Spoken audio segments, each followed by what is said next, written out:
Начальник розвідки доложить обстановку. Вкратце. Приблизна відстань до ворога в найближчих пунктах біля 3 кілометрів. Проти нас стоїть 247-й десантно-штурмовий полк. Військовослужбовців 206-го батальйону стримує агресію і напор зі сторони противника з переважаючими силами. Ну, якось отак.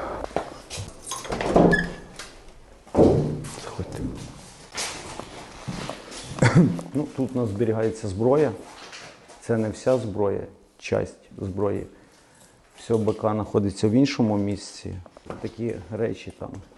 От, наприклад, нещодавно отримали німецькі гранати. Це універсальна граната, як може бути як оборонительна, точно так само наступательна. Рубаха металічна, залита в пластмасовий корпус. Так наступательна, так оборонительна. Як практика показує, доволі себе так непогано проявили. Опа, заходимо. Тут у нас знаходиться харчоблок. Основному приготування їжі знаходиться тут і ціленаправленно розвозиться по всім позиціям. Но є деякі позиції, до яких не можна доїхати, ми передаємо продукти і за рахунок штатних поварів командири підрозділів здійснюють собі харчування свого особового складу. Нічим не хуже, ніж тут. На сніданок гарячі бутерброди, сосиски, яйця, масло, колбаса, чай, кава. Обід уха, картопля тушкована з м'ясом, компот. Вечеря курка печена, рис, чай, кава. Ну, скажу так, особовий склад харчується набагато краще, ніж навіть в цивільному житті вдома.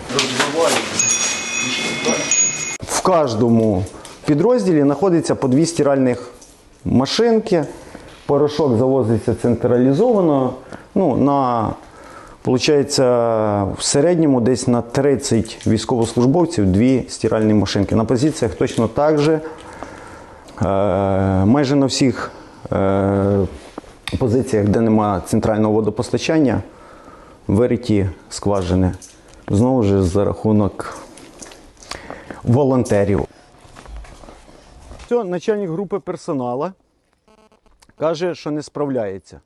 То ми відповідального виконавця їй виділили одного. Тепер вони вдвоєм, це страшна сила. Там ще дали пару офіцерів. Пішли. Покажеш, де ти... Чого у вас 4? А відповідальний виконавець?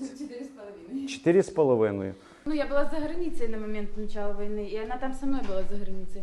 Потом война началась, я сама приехала, а ее забрала вот буквально недели 3 назад, да? Да.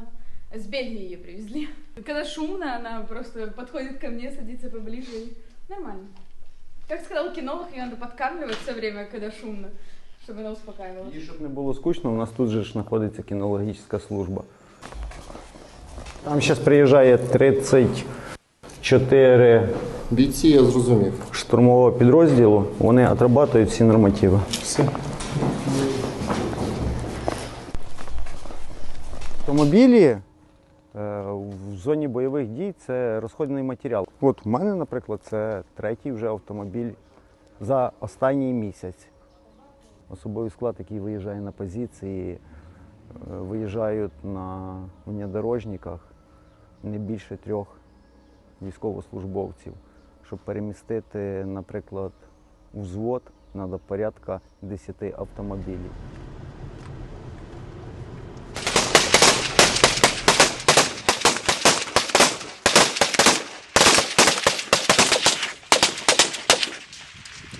В принципе, вместе с 24 февраля мы выполняли боевую задачу в Ирпене. После этого нас перевели В Киев дали немножко отдохнуть, и сейчас мы здесь. Всему научить невозможно, но есть основные базовые навыки. Это прежде всего слаженность коллектива.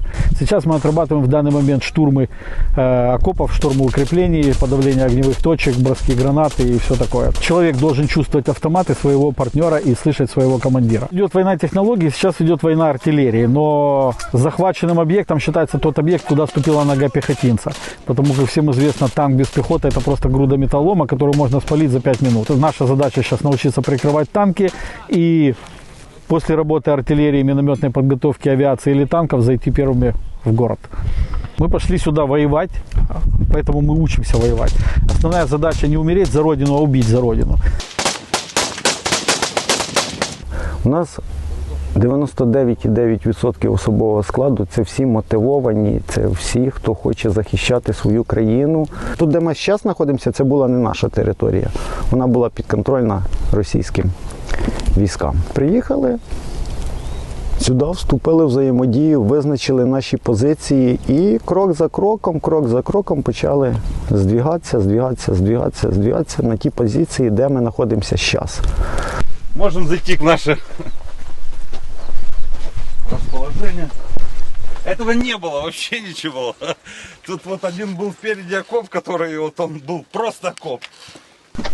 Ну здесь вот как видите, то есть блиндаж, мы его еще доделаем. Нужно сделать посередине укрепления снизу. Стойки поставить, да. Кровати сами. Дерево наточили, скрутили. Ну максимально создаем условия, чтобы... Потому что военный быт, он на самом деле, короче, очень быстро деморализует. А когда есть вот вещи, те, которые кровать, матрас, какие-то такие ништяки для солдата, он как-то начинает гораздо веселее, короче, относиться к своей службе и работе. Поначалу не радиостанции, вообще, ну, как бы такое, все на своем голом энтузиазме. Starlink, он осуществляет, как бы, спутниковый интернет. И то есть, если здесь нет мобильной связи и вообще ничего, то непосредственно смогли связаться, у кого есть связь. То есть в городе, со штабом, ну, с кем угодно. Главное, там, если вдруг нужно подкрепление было. Соответственно, вот карточки огня, они нам помогают, американцы. С ними правильно, по своим американским технологиям, короче, они нам подсказывают, как правильно выставлять сектор огня. Он был непосредственно, этот американец, который с нами, Кристиан, 7 лет пулеметчиком. То есть он про пулемет знает все и говорит, пулемет — это ваша мощь, вашего подразделения. Можем продолжить наше путешествие по нашим улицам.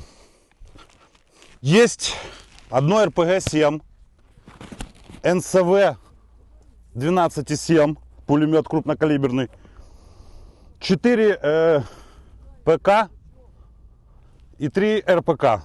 Вот все, что обещают еще более тяжелое вооружение, ну типа Стугна, Энлавы, но пока не дают. Где вы НСВТ взяли? Когда там в Ирпене, в Буче были боевые действия, оттуда нам его просто как бы принесли, сказали, ребята, это ваш. Занимайтесь, мы не можем его восстановить, там был проблемный, он был разобранный, половина запчастей вообще в нем не было. Мы приехали сюда, оказался у нас здесь знакомый, забыл какая бригада, они занимаются ремонтами полностью всего вооружения. И с Божьей помощью он нам помог, восстановили, просмотрели, простреляли, он просто работает великолепно. Это одна из наших надежд, которая будет мочить.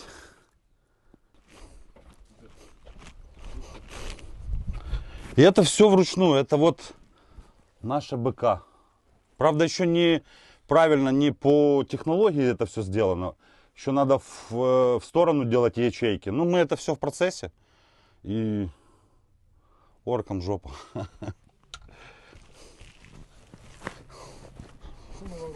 Я в 14-й был мобилизированный. После 14-го в первой танковой бригаде. После 14-го морально было тяжело уйти на гражданку. Я подписал контракт в Киеве на 3 года. Потом после подписания контракта я через год уехал в Либерию, миротворческую миссию. И там провел вообще самые, по-моему, чудесные времена Сбройных сил Украины. Вот предчувствие было на самом деле, что 24-го что-то будет. И я уже 23-го жену собрал. Я говорю, вот если будет, говорю, ты уезжаешь. И так оно все. Я проснулся, я услышал взрывы. Жену до обеда отправил за границу. И сам начал искать, куда податься.